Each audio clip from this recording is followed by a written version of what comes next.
Good day, family. This is the 10% happier self-care journey. Today is 3/16/20, and I just noticed that I put 2017 on my notes. Have no idea why I'm talking in this particular accent, and I really don't even know what accent this is. I just know that when people talk like this, it makes things sound more important. Like, for instance, if I say hello to everyone here, hello Jacqueline, hello Karen, hello, and thank you, make yourself at home. So I have no idea why I'm talking like that, right? It's just that that voice makes everything sound more important. What's up, family? 10% happier self-care journey. Today is March 16th, 2020. I hope that you are well, and if you're not, I hope that this self-care journey helps you to get there one morsel of health at a time. So the reason why I use that voice that I was using at the very beginning is that today we're talking about the comparing mind. And for some reason that voice makes the topic of the comparing mind sound more interesting to me. The comparing mind. So what are we talking about? I think that's pretty easy to know what we're talking about here. But let's dive into it. So the first thing I'm going to do is I'm going to paste the notes that I have written out that you can follow along with in the chat. And don't mind the fact that I put March 16th, 2017. Because for some reason after writing 16, I wrote 17 as the year. Go figure. Okay. Here we go. Constantly comparing yourself to others is a restless, unproductive, unhealthy habit. Deciding who we are based on other people's status, achievements, preferences, etc., is a fruitless activity because the source of validation is being derived from a standard that will always fluctuate when a new person enters the equation, thereby becoming the new object of comparison. Constantly comparing yourself to others is restless and unproductive. And, I think we know this, but being creatures of habit, and because of the fact that comparing yourself and competition does have a place in this evolutionary scale, it's worthwhile talking about it in a realistic way instead of speaking about it in an unrealistic way, like it's not normal to be competitive or to compare yourself. It is, and we'll talk about it in a few minutes.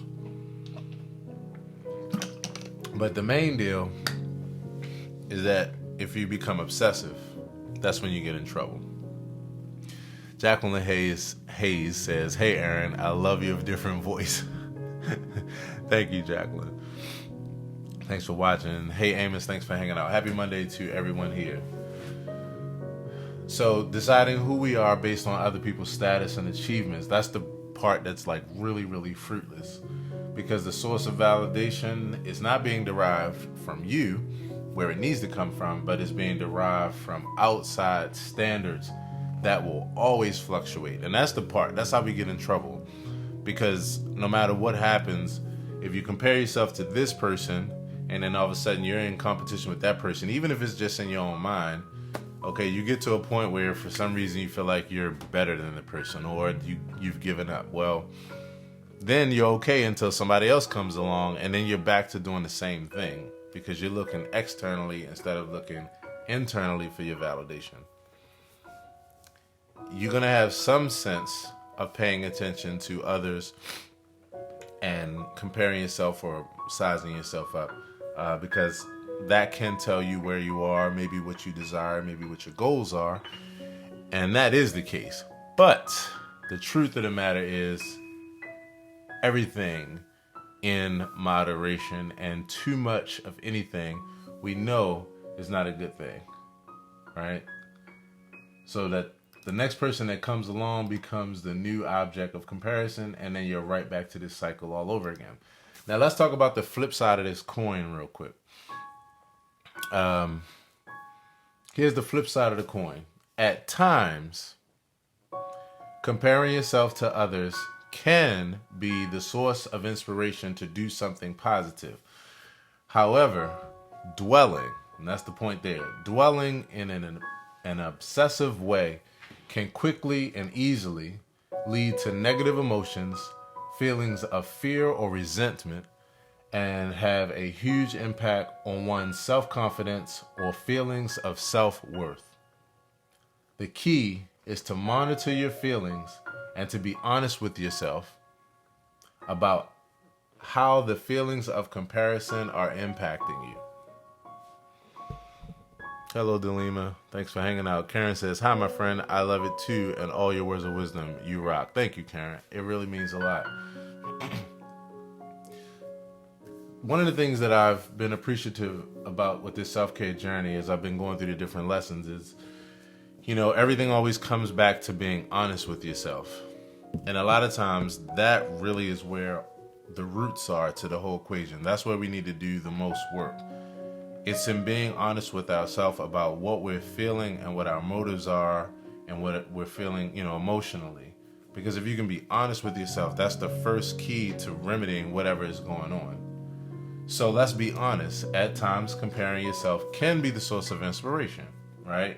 I mean, this is how you get the Michael Jordans of the world. This is how you get anybody, the Aaron Hills of the world. Like, we all have a place on our journey where seeing others and seeing where they are can inspire us to be better or do greater. But when we dwell in an obsessive way, that's when it changes, and it can quickly and easily lead to negative emotions, feelings of fear, resentment, inadequacy, being inept, and it can really smash your self-confidence or your feelings of self-worth. So you just got to monitor yourself and monitor your feelings. And when you feel those feelings of comparison, see where they're coming from. Are they coming from a healthy place where you're like, you know what? I really appreciate that person is doing that. I like to be like that too. I like to do that too. Or that makes me think about something I want to do. Like, sometimes even in a healthy way, if it's like, well, I'm not going to be left behind while all these people do this. And it can be a positive thing. But if it really deeply impacts your self-confidence, and even worse, when it's making you question your entire self-worth, that's when you know that you're in a place of urgent emergency, and it's not healthy at all. Comparing is the opposite of sympathetic joy. And I never heard of the term sympathetic joy before this course. I think it was a term that Sharon Salzberg came up with. And so sympathetic joy is the feeling which arises when one regards all beings with loving kindness and then perceives those who are happy and those who have created a lot of merit or even attained liberative insight. They feel feelings of loving kindness towards them, or in this case, what's being called sympathetic joy. The fun thing about this was the other day, if you take a look at my last self-care session called Celebrating Others' Success, we went over a couple of other words too that also hitched onto that sympathetic joy concept. Another word is mudita, which is a Hindi word, and it means joy, especially sympathetic or vicarious joy. And then another term is compersion, which is an empathetic state of happiness and joy experienced when another individual experiences happiness and joy. So these are all ways of expressing sympathetic joy. And comparing yourself in a very negative way, with jealousy and envy and feelings of inadequacy, feelings of other people are stealing credit or accolades from you, or stealing opportunities. I just had a talk the other day with a friend of mine. Hey, lovely Miss Gianna, Michael Orr, thank you for hanging out. I had a conversation with a friend of mine the other day where it was just like, yeah, like I can't dwell in those places. I can't dwell on the feeling like others are getting opportunities or doing things that, you know, it's just not fair. I just can't dwell there. You know, to me, it's like there's no gain, there's no fruitfulness about dwelling there. And that's even if it is the case. I guess I'm just optimistic Aaron. Like I just think that instead of dwelling on the negatives in that regard and what other people are doing and the opportunities they're getting that you should be getting and all this kind of stuff, I believe if you just focus your energy on what you want to get, or focus your energy on being the best that you can be, showing up in the best way, making the best content, you know, making the best impression, you know, shedding all your chops, you know, to really just put yourself in a position of being extremely valuable or extremely positive or bringing something positive to the equation. I just think that that's all you need to just hurdle over all of the foolishness. So you don't have to worry about it. Like I've never worried about somebody getting an opportunity that I thought I should have gotten, because I'm like, I don't live in a place of lack, you know, and I guess that's what it is, you know. I don't live in a place of lack. I feel like there's enough opportunity to go around, and I also feel like, I mean, I'm happy for that person. Somebody got to get it. That's the nature of the game, you know. Even if it's limited, I might be like, damn, but like, come on. At the end of the day, like, is it that serious? And I believe the answer is no, even though sometimes for us we act like it is very serious in that way. So drop me a line. Let me know what you all think about this, you know. What do you think about the concept of comparison? Do you feel like, you know, I believe most of us can identify with it being unhealthy. Do you also feel like there's a healthy aspect to comparing that also can be a motivator and a positive reinforcer of things like perseverance and stuff like that? So here's one way to have like a reality check.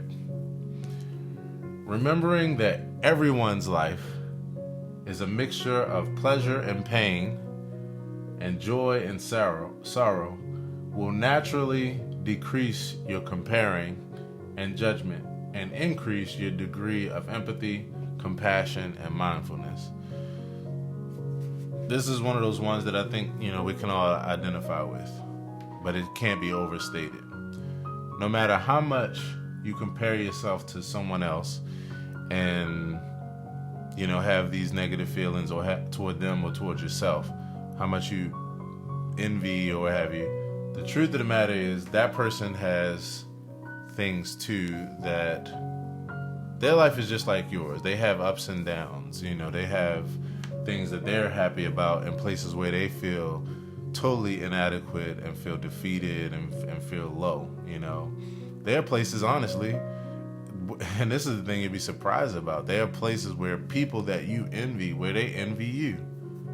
You know, I had to tell someone that not too long ago, someone who stated to me that they envied something about me, you know, in my upbringing, that kind of thing. And I'm like, yeah, but at the same time, everything has its pros and its cons. So this is the benefit you had by having this, you know, and that's just the pro that comes to that equation. So I could be envious of that, you know, or like, you know, it's just, I'm just like, you know, we're all out here breathing the same air, putting one foot in front of the other, trying to live life the best we can. No matter how glamorous someone's life looks, it is nowhere near glamorous, and you cannot judge what they have, what they've attained, or where they are on what you see. Because even the things that you envy, you have no idea the work that they had to put in to do that. You have no idea what they had to deal with. You have no idea what that comes with, you know. As the old, as the let's see, as the legend, the old ancient prophet said, more money, more problems. Biggie Smalls. Like, it's just not worth comparing, unless you're looking at something and saying, you know what, this inspires me to be better, or to do this, or to give this a try, or I don't like what that person is doing, so this motivates me to do something that's in comparison. Like, that's okay. So monitor your comparing people. And last but not least, remember, we can't control emotionally what arises, but we can control how we relate to it. A state of chronic comparing leads to exhaustion and bitterness. Applying compassion, we can see what's happening and work toward the development of compersion, mudita, and sympathetic joy. The thing I like about this is I talk about this regularly. It's probably something that I'll be talking about forever, because I'm a big fan of psychology, and with psychology comes studying, the emotions. And I'm a person that truly believes we can't control emotionally what arises. I feel like we're subject to our feelings.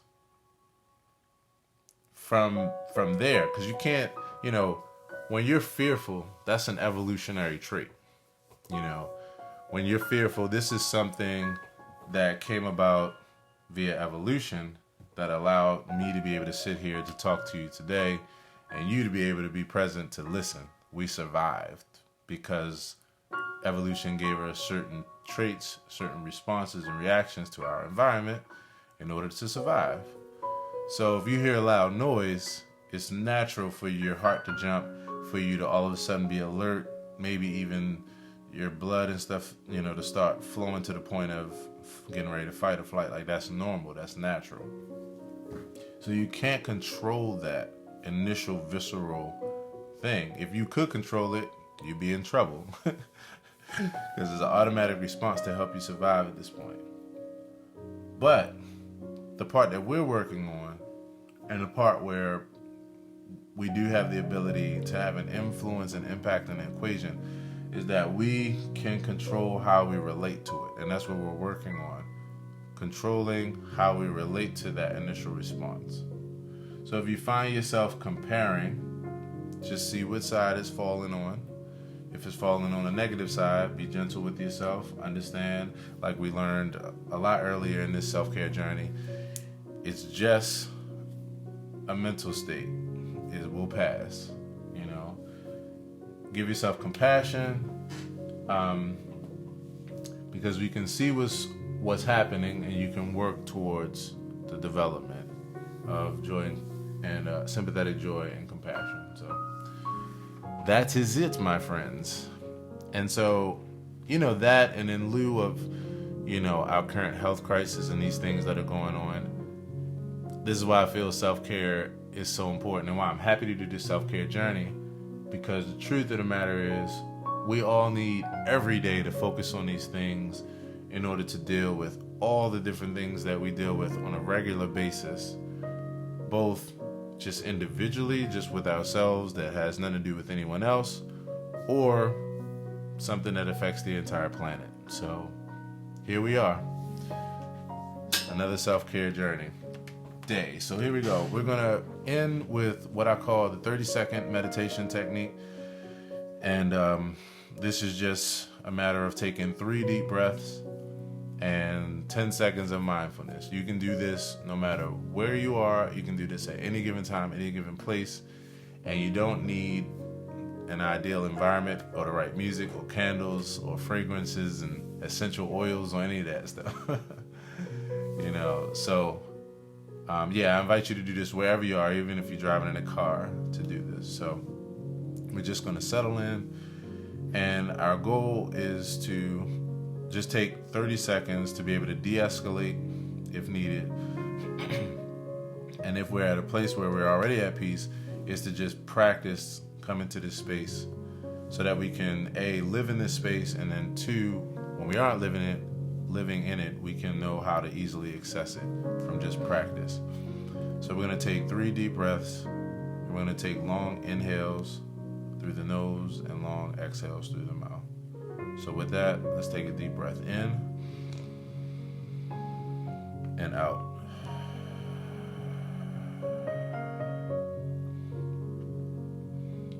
Let's take a second deep breath in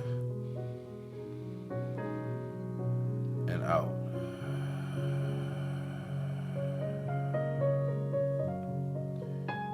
And one more final deep breath in and out.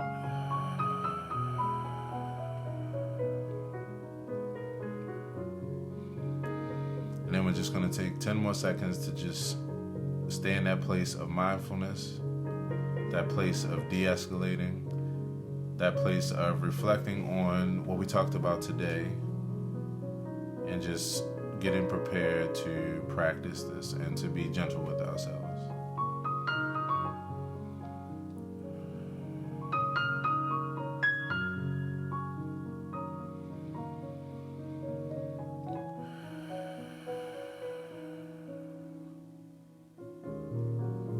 Just for the road, let's take one more deep breath in and out. And that's our self-care session for the day. I appreciate you all. Hello to Teresa, Michael, lovely Miss Gianna, Delima, Karen Brown, Amos, Jacqueline. Thank you all for hanging out, and everybody else that's watching after the fact. I appreciate you. Drop a line and let me know how you're doing. You know, of course, like I said a few minutes ago, this self-care thing is even more important. You know, it's always important, but of course, when you're dealing with different circumstances in life, and especially with those like we're dealing with, you know, all together as a race, as a society, you know, as a people, as a species, it becomes even more important. So I care about that for myself. I care about that for you. And so drop a line, let me know how you're doing in general. And yeah, we'll keep going with this thing. The music in the background is my original song called Breath of Life. It's a piano meditation that's available on all streaming platforms. Just look up Breath of Life, Aaron Hill. And the notes are in the chat that I pasted for you to save. Hey Ashley, thanks for watching. If you get a chance, take it from the top, and I hope you enjoy this content. And last but not least, if you all desire to help me to make this kind of content and the other content that you see me do on a regular basis, then look for that info in the comment section of this video or the description if you're watching this on YouTube after the fact. That's about it. As always, peace and be well. Jacqueline says, hey Aaron, that deep breathing thing gives me life. Who you telling, Jacqueline? Who you telling? Oh my gosh. So here's the funny thing about it, you know, and then I'm out of here. It's like, no matter how much I do it, I always realize over and over and over how much it really does give you life. Like, it's really true. Your heart rate slows down, you de-escalate, and you just come back to a place of being even keeled, even tempered, and calm. It gives you equanimity. So I agree. And every time I do it, I'm like, I never want to take this for granted. So that's what I'm working on. That's what we're working on together. So I appreciate you. Love you back. Thank you, Jacqueline. And I'll talk to you all soon. Peace and be well.